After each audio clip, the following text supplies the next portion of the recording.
What's up, guys? We're back with another day of MLB action here on Sunday, April 28th. We had a solid bounce back day on Saturday. We went 3-2 overall, winning with the Dodgers minus 150, cashing a large bet on the Cardinals minus 125, and another significant bet on the Houston Colorado under in that crazy game there in Mexico City. Taking that one down felt pretty good. Glad we got our money in early on the under 17. We didn't hit the under on the Washington Miami game. That one went absolutely crazy. And we also didn't come through on the under in the Cincinnati Texas game. So a 3-2 day overall, but when you cash your two biggest bets, that feels pretty good. Let's keep it rolling here with a loaded Sunday slate to jump back in and break these games down for you guys and find some value. First, let's take a second and hit that like button to show some support for the channel and all the work we're putting in here every single day. If you're new, go ahead and subscribe. It's 100% free and can keep you from missing out on these picks. We're pushing hard to make it to 20,000 subscribers by the end of the month, so please help us make our goal. We only need like 450 more subs, so help us out. Our videos are sponsored by StumpTheSpread.com. Click the link in the description and go over there and join our free email list and check out our top confidence plays on all the major sports.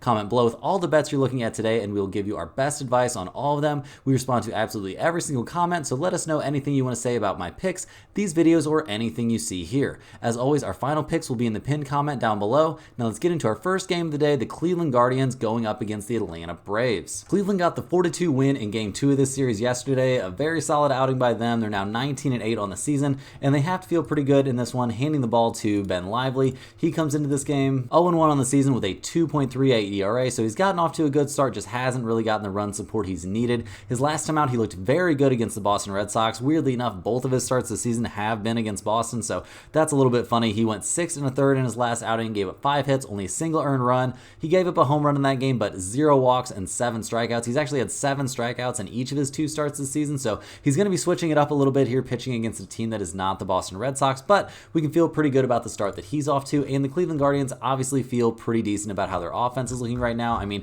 they did only score 4 runs in game 2 of this series and only 2 runs in game 1, so not exactly putting up massive numbers, but over the course of the season, they've been very, very serviceable. They're 7th in the majors with 136 runs scored. They're 11th in the majors with a 249 batting average, so that's all looking pretty solid. They're 8th in the majors in team slugging percentage, and with Steven Kwan off to a good start, Josh Naylor off to a good start, this team can definitely expect to find some offense against pretty much any opponent. They're taking up the Atlanta Braves in this game, a team they're definitely going to have to find out how to score some runs against. The Braves are 18-7 on the season. They're obviously 1-1 in this series so far, and they're handing the ball in this one to Bryce Elder, who comes in this game 1-0 with a 0.00 ERA. He's only made 1 start this year, and it was against the Miami Marlins, and he did give up 8 hits over 6 2/3 innings in that outing, but he had 4 strikeouts, 0 walks, and most importantly, he gave up 0 runs. Getting touched up a little bit by the Marlins is not exactly a great look, but when you find a way to pitch yourself out of trouble, we're not exactly going to act like you had any sort of negative outing. The Braves this season have been one of the best, if not the just absolute best offensive team in the majors. They scored 143 runs this year. That's 3rd in the league. Team batting average, they're 1st. Team slugging percentage, they're 1st. And team on-base percentage, they are 2nd. Getting on base at a 356 clip. That is pretty wild. We've seen Marcell Ozuna get off to a fantastic start. We saw Orlando Arcia homer in the last game. Just in general, guys, this team is looking absolutely great. Looking at the numbers for this game, we see the Braves are minus 178, so the odds makers agree with us on that one. Cleveland is plus 160, so that's relatively reasonable, and we see an over-under in this game of 9. Looking at this pitching matchup, we definitely feel pretty good about both of these guys, although neither one has really seen a ton of work this season. To be honest, I'm a little bit concerned about Elder after getting touched up in his first start, but it was his first start of the year, so I think we can expect him to look relatively solid in this one. Guys, if you wanted to take a little taste of Cleveland plus 160, I couldn't fault you too much for that. I mean, they're a great team. They maybe have the momentum after coming off of a win in this one, and Ben Lively, he's looked very good, but both of his starts were against the Red Sox, which aren't exactly a premium opponent, so I could see that go either way. This is a very tough game, definitely an exciting one to watch between 2 of the best teams in the majors this season. I'm leaning in this one towards Cleveland plus 160, but it's not going to be a major play for me. I just think these teams are too evenly matched right now, and neither one of these pitchers have a very big sample size, so lean slightly towards Cleveland, but in general for me it's going to be a pass.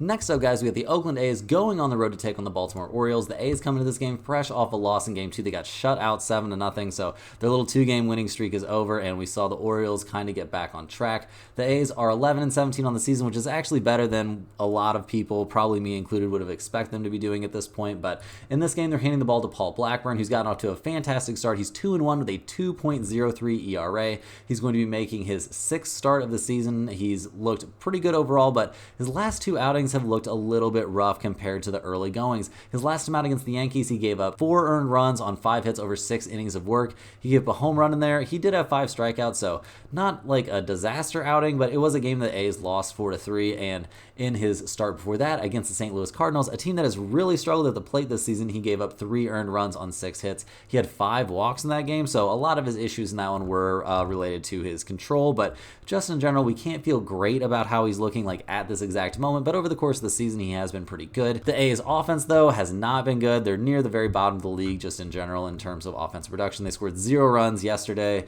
They haven't scored over 3 runs, it feels like, in forever. Maybe they haven't scored over 3 runs this season. I'm not going to look back through all those games, but just overall, this team not hitting the ball very well. They are 29th in runs scored, 28th in on-base percentage.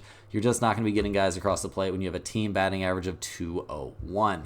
Looking at, though, Oakland's going to have to score some runs in this one, going up against the Orioles, who scored 7 runs in the last game to win 7-0. They're 17-9 on the season, and they're handing the ball in this one to Albert Suarez. He's 1-0 with a 0.00 ERA through 2 starts this season. He absolutely dominated the Minnesota Twins, giving up only 3 hits and 5 2/3, 0 runs in that one. 4 strikeouts. Then his last time out against the Angels, he went 5 2/3. Again, gave up 4 hits, 0 earned runs, 5 strikeouts, and 2 walks. Yeah, pretty solid outings in both of them. The guy has yet to give up a run, and he's going up against a very, very weak opponent in this one. And the Orioles offense seems like it's back on track here, scoring 7 runs in that last one. They're 6th in the majors in terms of runs scored with 138, 7th in team batting average. They're 2nd in team slugging percentage, so that's pretty solid. Their on-base percentage is about league average, but I think that's a number we can expect to come up. And in general, in this game, guys, we really like the Baltimore Orioles. No big surprise here. I know I'm going to get accused of just taking the favorite, but I think the favorite's in a really good spot in this one. If you wanted to look at the run line, you definitely could. I don't see a lot of positives going to be happening here for the A's bats. While I do have some faith here in Paul Blackburn, he hasn't looked good in his last 2 starts, so give me the Baltimore Orioles minus 166 in this game. If you want to take him against the run line, that's up to you. You could go for that, but we're just going to take the safe play here with the Orioles to win straight up. Moving right along here, guys, we got the Kansas City Royals going on the road to take on the Detroit Tigers. We saw the Tigers take the win in Game 2 of this series, so it's now tied up at 1 game apiece. That win for the Tigers actually snapped a 4-game winning streak here for the Kansas City Royals, who are 17-11 here to start the season. They have to be pretty happy about that. They're handing the ball in this game to Michael Wacha, who's gotten off to an interesting start. His last time out against the Blue Jays, he had a weird outing. There's really no way around that, guys. He went only 4 1/3 innings, so not very deep. 3 walks, 4 strikeouts, only gave up 2 earned runs on 8 hits. So, like I said, kind of a weird outing. He's shown dominant stuff at times this year and at times over the course of his career. And we do see that the Royals are only 2-3 in his starts this season, though, so that's not super promising. Very tough to figure out what you're going to get from this guy on a start-to-start basis. The Kansas City Royals offense in general has looked good, probably better than projected, but definitely not a team that I would put in like the very top tier, although they are 10th in the majors in terms of runs scored, and we have seen Salvador Perez get off to a very hot start, but their team batting average is only 17th in the majors at 237, so not exactly elite, and they're going to need to find a way to score some runs here against the Detroit Tigers, who come into this game fresh off of that win here in Game 2 of the series. They're 15-12 on the year, so not exactly a scintillating start, but they're getting it done. They're headed in the right direction, it feels like, and they're going to be handing the ball in this game to Tariq Skubal. Skubal comes into this game, guys. He has looked dominant in the early goings. He's 3-0 with a 1.82 ERA. He comes in this game fresh off of a 6-inning shutout against the Tampa Bay Rays, where he struck out 9, gave up only 3 hits, just looked dominant in that game. A bounce back from a kind of rough start against the Texas Rangers, where he gave up 2 earned runs, 4 runs overall, though, so that wasn't his best work, but in general, this season, Skubal has been an absolute monster. The problem for the Tigers at times has been their offense, and it's just really not looking great. Their team on-base percentage is below 300. It's 27th in the majors. Team batting average is 25th in the majors at only 219. We see Kerry Carpenter is leading the way for them with a 277 batting average. Like, this is just not a team that's going to score a ton of runs, although they did score 6 their last time out, so I guess that's a positive. But in game 1 of the series, they got shut out by the Royals, so how much can we really trust this offense? Looking at the numbers for this game, we see the Royals are plus 135, the Tigers are minus 150, and we've got an over-under of 7.5, so a very low over-under number. We see Kansas City is a big under team. They're 17-9-2 to the under, but guys, I don't really feel like we can go to the under in a game like this. I mean, we don't really trust Walkout on the mound. We do trust Skubal, though, so I think we're probably just going to side with the Tigers in this one, hoping maybe their bats are coming alive here a little bit, but I don't think this is a game that's going to make it into my pinned comment. I do like the Detroit Tigers minus 150 as just like a slight lean, but I don't think they're going to be one of my core plays today. The next game we're going to look at, guys, is the St. Louis Cardinals going on the road to take on the New York Mets. The Cardinals come into this game, they're playing some of their best ball this season. They've now won 3 in a row. They won their last time out 7-4. We got that one right, so put it on the board. We saw Sonny Gray look very, very good. And in general, the Cardinals hitters are finally starting to come alive. We saw them score 7 runs in that game, so things are definitely looking up. They're handing the ball in this game to Lance Lynn, who's gotten off to a relatively good start. He's 1-0 with a 2.81 ERA. His last time out against a heavy-hitting Arizona Diamondbacks team, he only went 5 innings, gave up 3 earned runs on 7 hits, but he did have 7 strikeouts, which is pretty impressive for a Lance Lynn type start. 3 walks in that game, though, so we're not exactly going to throw him a parade, but he has definitely looked good. He went 7 innings against the Oakland A's and looked pretty good in that start. He went only 5 innings against the Phillies in the start before that, but he only gave up 2 runs, and they were both unearned, but he did have 4 walks in that game, so that's a little concerning. But in general, not a lot of complaints here for Lance Lynn. He's had a good start to his season, and that's not something we can say about the Cardinals' bats, but they're coming alive here. We've seen Wilson Contreras start hitting the ball a little bit better. We're hoping that we can see Arenado and Goldschmidt start hitting the ball better, so hopefully, with Goldschmidt getting a hit and an early 2-run double, that's pretty nice to see him get in this game, this last game where they won 7-4. So we're definitely feeling a little bit better about the Cardinals' offense in this one. They're going to need to keep scoring runs here going up against the Mets, who have now lost the first 2 games of this series, and they're skidding a little bit right now, guys. They've actually lost 5 of 6 overall, with the only win in there coming 8-2 in their series against the Giants. The Mets are going to be handing the ball in this one to Jose Quintana. He comes into this game 1-2 with a 4.21 ERA. His last time out, he got banged up by the Giants pretty bad. He gave up 5 earned runs and 5 innings on 7 hits. Gave up a home run in that game. He had only 4 strikeouts and 3 walks, so that's not exactly a great look. The game before that, he was good against the Pirates, but the Pirates have been slumping offensively, and he did have a decent but not elite start against the Atlanta Braves, but I mean, giving up only 3 earned runs to the Braves right now is a pretty decent start, so I guess we're not going to really tear him up too bad for that one, but right now we can't feel too great about how the Mets bats are looking. I mean, they did score 4 runs in game 2 of this series, but only 2 in the game before that, so not exactly a team we expect to be hitting the cover off the ball. They're pretty much middle of the pack here in the majors. They're 15th with 115 runs scored this year. They're 14th in the majors in team slugging percentage. Their on-base percentage numbers aren't terrible, but we don't see anybody really off to a blistering start for them. I mean, Pete Alonso does have 8 home runs, but he's only batting .252. We see Starling Marte is actually leading them in team batting average with .288, so once again, not exactly an elite number. Guys, this seems crazy. We wouldn't have expected this necessarily when this series started, but we're looking at the Cardinals to go ahead and win here in game 3. They're only minus 102. That's a pretty reasonable number. Looking at the over-under in this game, it's at 8. I don't think we're very interested in that number either, so go ahead and give me the Cardinals minus 102. This one has a decent shot to make it into our pinned comment picks. I think we can expect good things from Lynn, and we haven't really seen a lot to be happy about lately from the New York Mets. Next up, guys, we're looking at the Washington Nationals going on the road to take on the Miami Marlins. The Nationals come into this game, they're 12-14 on the season, and they've won the first 2 games of this series pretty handily. They won game 2 11-4, so a pretty big offensive outburst there for a team that hasn't necessarily been great offensively, and they're going to be handing the ball in this one to Patrick Corbin, who is looking to get things on track. He's 0-3 this season with a 6.51 ERA. His last time out, though, it seemed like maybe he's turning things around. In a game that we saw the Nationals lose 4-1 to the Dodgers, he actually looked very, very good. He gave up 0 runs, 0 earned runs on 3 hits, had 3 walks and 3 strikeouts over 5 1/3 innings against a team like the Dodgers. That definitely qualifies as a solid outing. The Nationals. Bats have not exactly been elite, although, like I said, they did just have an offensive outburst going up against a Marlins team. That's not a huge accomplishment, but we have seen CJ Abrams get off to a good start, and in general, this team's batting average is trending in the right direction, but in terms of runs scored, just not looking too hot. 87 runs scored, 28th in the majors.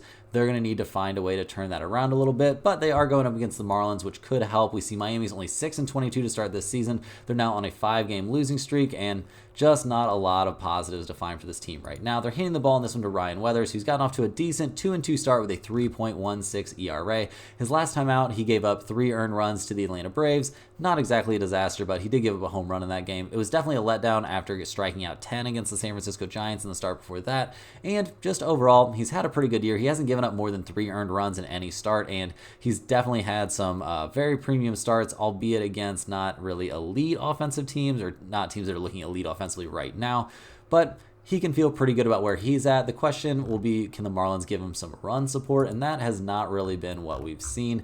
They're just not putting up a lot of runs, guys. They're only 27th in the majors with 89 runs scored, 28th in the majors in team batting average. They don't really have anybody off to a fantastic start hitting the ball, and they haven't been scoring runs lately. They've scored 4, 1, 3, 0, 0, and 6 runs over their last 6 games. Not elite type numbers, and that's kind of what you would expect from a Miami Marlins team that's not really having a great time. The problem in this game is what we can make of both of these starting pitchers. I tend to lean a little bit towards the Nationals plus 126. Anytime somebody's getting plus numbers against the Marlins, you have to at least think about it. Although, how much do we trust Patrick Corbin? I mean, he did look really good his last time out against one of the best offensive teams in the majors. Can he string that into 2 starts, though? And we have seen Weathers trend a little bit in a negative direction, but he's still been very good. So this is probably a game that I shade towards staying away from. I also don't hate the under in this game. It's currently at 8.5. We see Washington as a decent under team. They're 15-10-1 to the under. I know they burnt us yesterday, but if I'm going to be on this game, guys, I'm probably going to be on the under 8.5. I think both of these pitchers are in for relatively decent outings, and I don't trust either offense enough or distrust either pitcher enough to go against either team. Moving right along, guys, we've got the New York Yankees going on the road to take on the Milwaukee Brewers. The Yankees come into this game fresh off of one of their most dominant performances of the year. They scored 15 runs in Game 2 of the series to win 15-3. It snapped their little 2-game losing streak. It got them a little bit of revenge for losing in extra innings there in Game 1.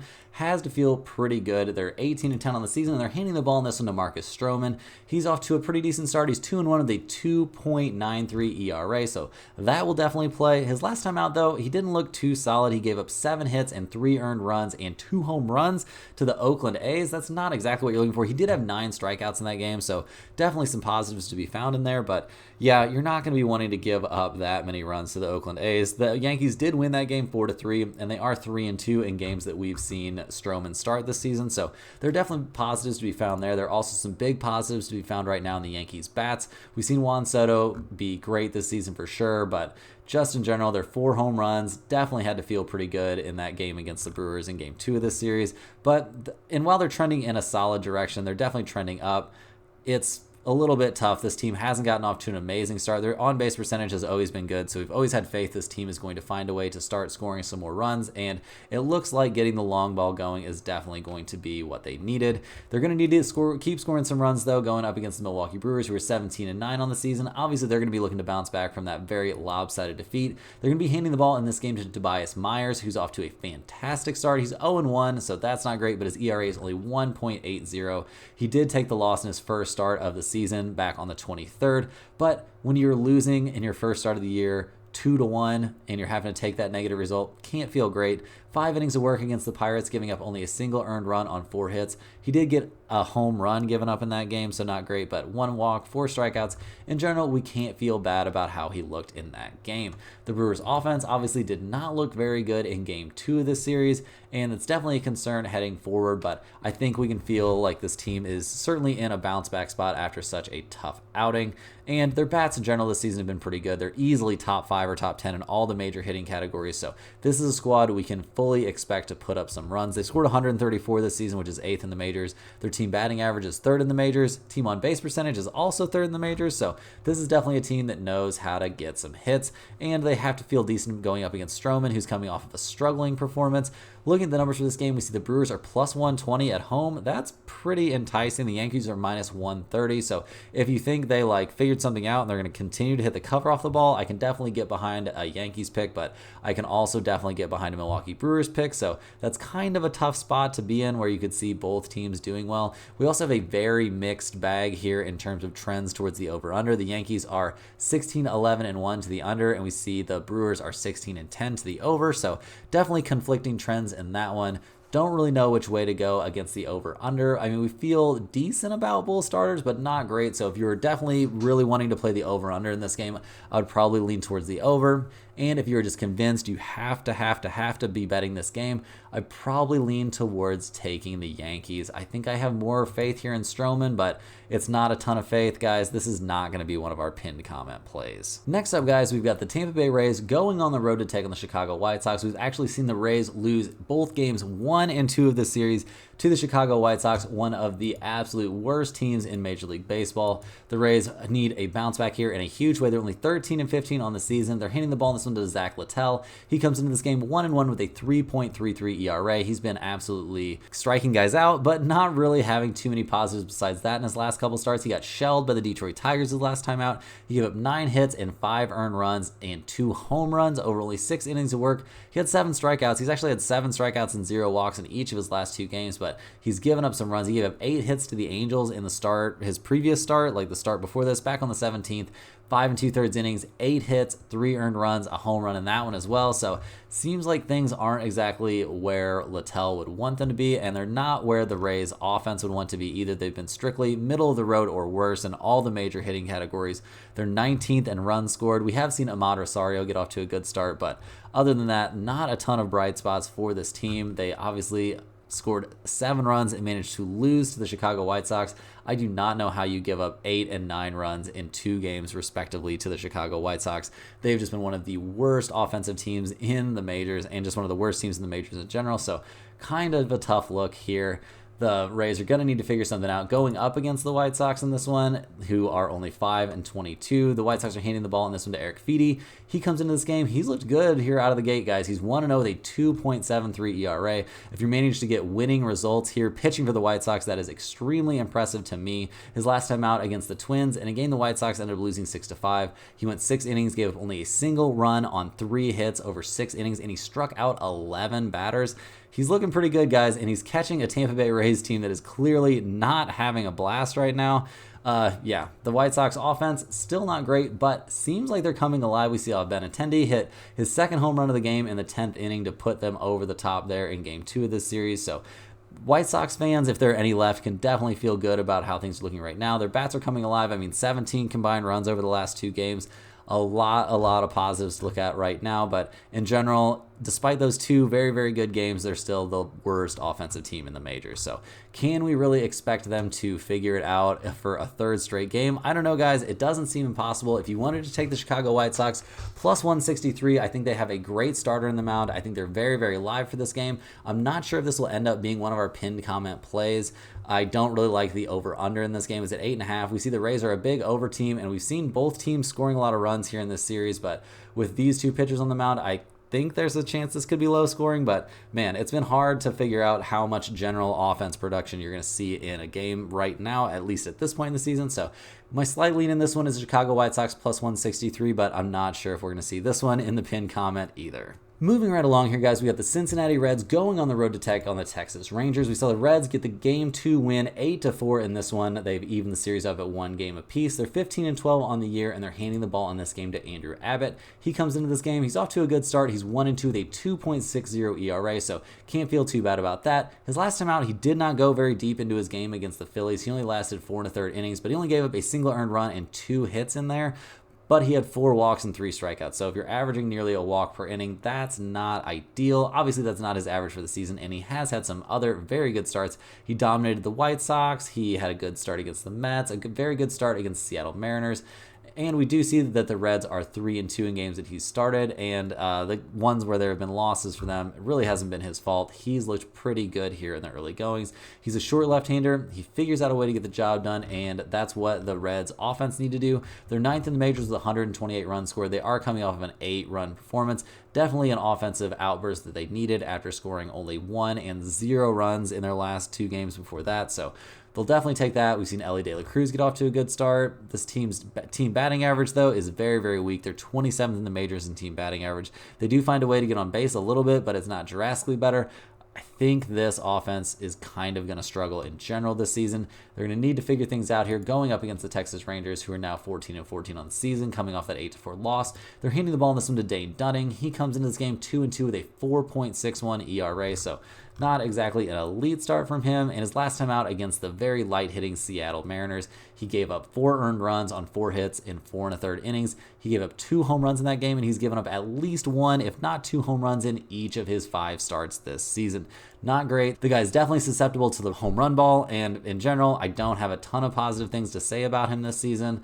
Guys, looking at the Texas Rangers offense, they've been pretty good this year in general, but maybe not quite so much lately. A little bit of a slump from them here. We do see Josh Smith off to a solid start, hitting .304 this season, but we've seen Garcia. He's hit a little bit of a lull here, and while they're 11th in the total runs scored in the majors, that's not a number that I see trending upwards, and their team batting average is trending down a little bit. Team on base percentage is trending down a little bit. Just not a lot of momentum here for the Texas Rangers offense. Looking at the numbers for this game, we see the Reds are plus 110 in this one. Rangers are minus 124. We see over-under of 8.5 or 9. You can find both numbers out there, but guys, what we're really interested in this one is the Cincinnati Reds plus 110. I think they find a way to win this game.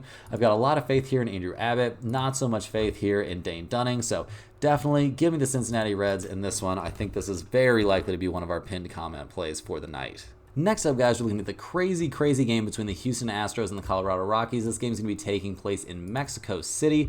In game 1 of this crazy series in Mexico, guys, we saw the Astros get the 12-4 blowout win. We saw the under somehow come through in that game. We got on it early at 17, so we'll definitely take that one. It was a squeaker. It was a close one, but they found a way to get it done.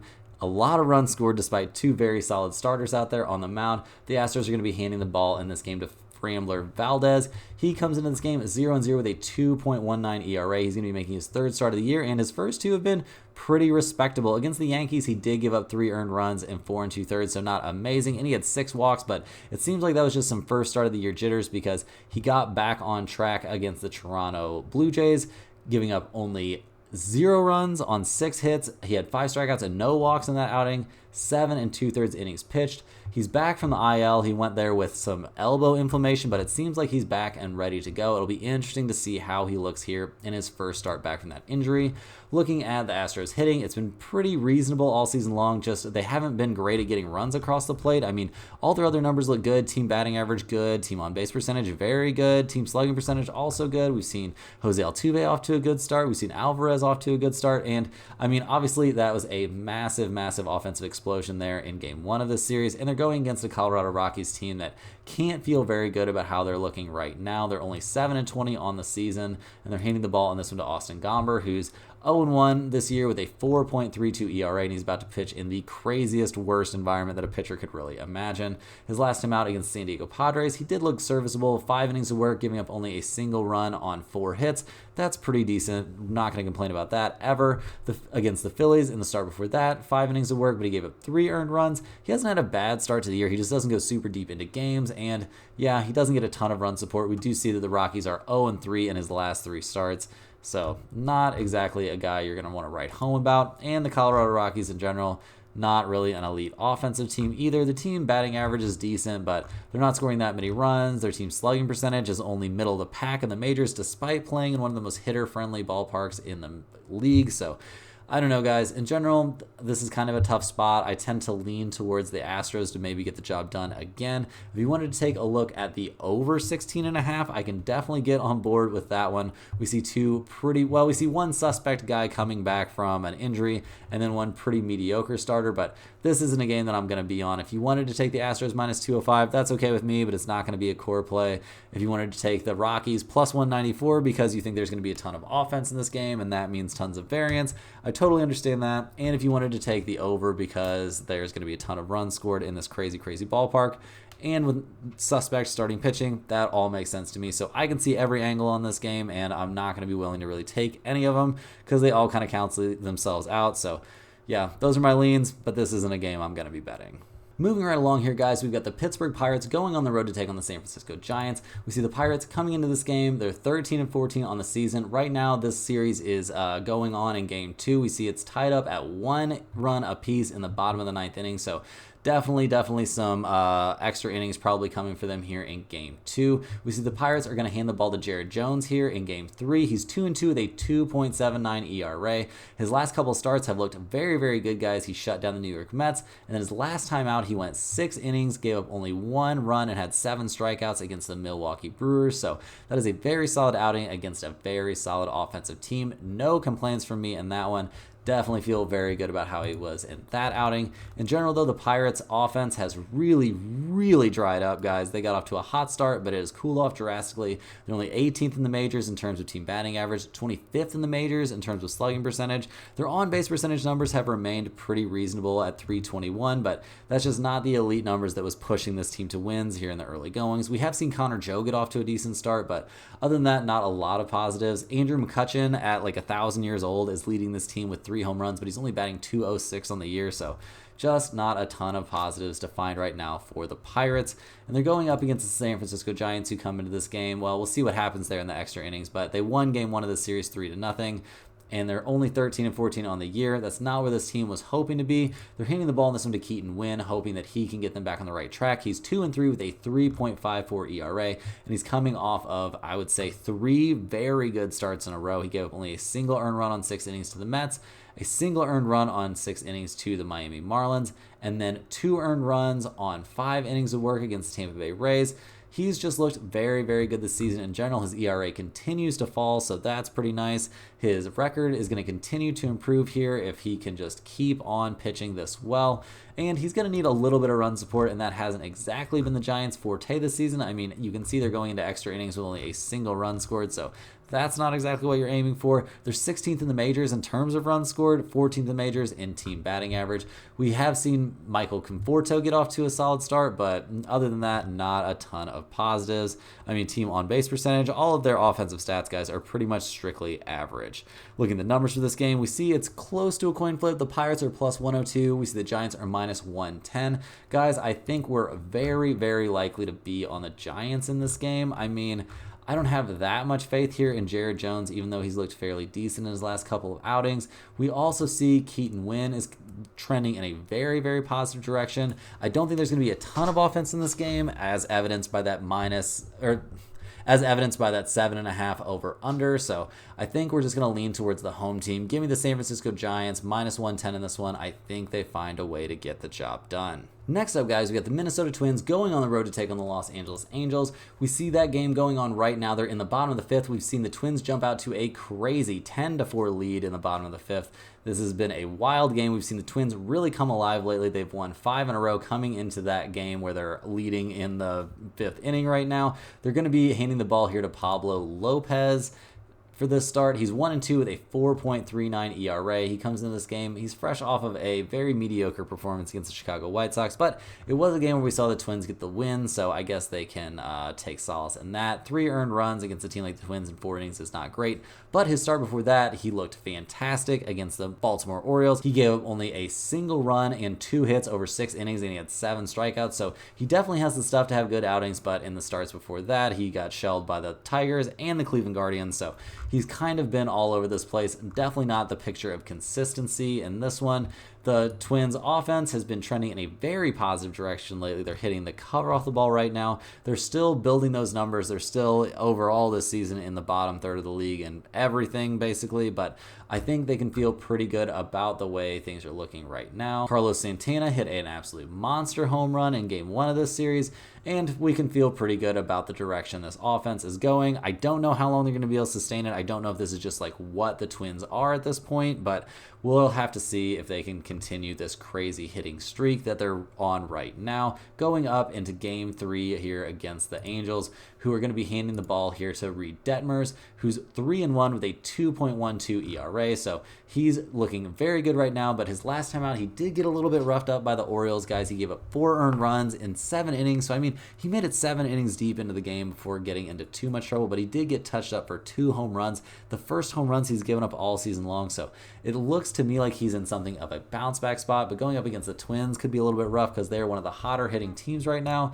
We see the Angels offense in general just has not looked amazing. They really just rely on Mike Trout to hit home runs and like carry them out of here. Taylor Ward does have a lot of RBIs this season, but he's only batting .269 on the season. I don't know how many positives we can take from a team that's just like straight up average or worse overall in all of their major offensive categories. Feel bad for Mike Trout. Wish we'd get some other good hitters in there with him, but the guy is only batting .230 to start this season, so I'm not really sure where the Angels should be looking here for offensive help. They have scored 5 runs in this game, or 4 runs in this game actually, but they're getting blown out 10-4, so not a massive amount of positives to look at for them right now. And just in general for the Angels, things haven't looked fantastic this season. They're only 10-16 overall. Looking at the numbers for this game, we see the Twins are -108. So that's not a terrible number. We're basically looking at a coin flip here. How much faith do we have here in Reed Detmers coming off of a mediocre start? I think we can trust him to bounce back in this one. And the Angels in general are going to need to bounce back. And we can trust Detmers to go deep into the game if necessary. I'm not going to say he's a huge left-hander, but he's a pretty big left-hander, and he's got some good stuff.